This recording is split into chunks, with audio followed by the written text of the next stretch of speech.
ఇంట్లో 5 ఫోటోల కన్నా ఎక్కువ ఫోటోలు ఉండకూడదు. కులదేవత ఫోటో, మనకిష్టమైన దేవుని ఫోటో, గణపతి ఫోటో, ఆంజనేయ స్వామి ఫోటో, అమ్మవారి లక్ష్మీదేవి ఫోటో మన ఇంట్లో ఉండాలి. మిగతా దేవుళ్ళ ఫోటోలు మన ఇంట్లో ఉండకూడదు. ఈ విషయం బాగా గుర్తుంచుకోండి. మన ఇంటి దేవుని ఫోటో లేకుండా మనం ఎన్ని పూజలు చేసినా, ఎన్ని వ్రతాలు చేసినా, ఎన్ని నోములు చేసినా, ఎన్ని హోమాలు చేసినా నిరర్ధకమే.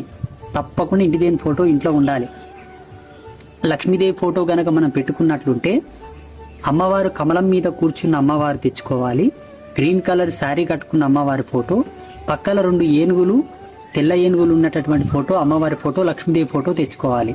అలాగే గణపతి ఫోటో గనక మనం తెచ్చుకుంటే ఎల్లో కలర్ కమలం మీద కూర్చున్న గణపతి ఫోటో ఇంట్లో పెట్టుకోవాలి. మిగతా ఫోటోలు పెట్టుకోకూడదు. ఆంజనేయ స్వామి ఫోటో మనం ఇంట్లో పెట్టుకోవచ్చు. అది కూడా యోగముద్రలో కూర్చున్న ఆంజనేయ స్వామి అన్న, సంజీవని పర్వతం ఎత్తుకుపోతున్న ఆంజనేయ స్వామి ఫోటో అన్న మనం ఇంట్లో పెట్టుకోవాలి.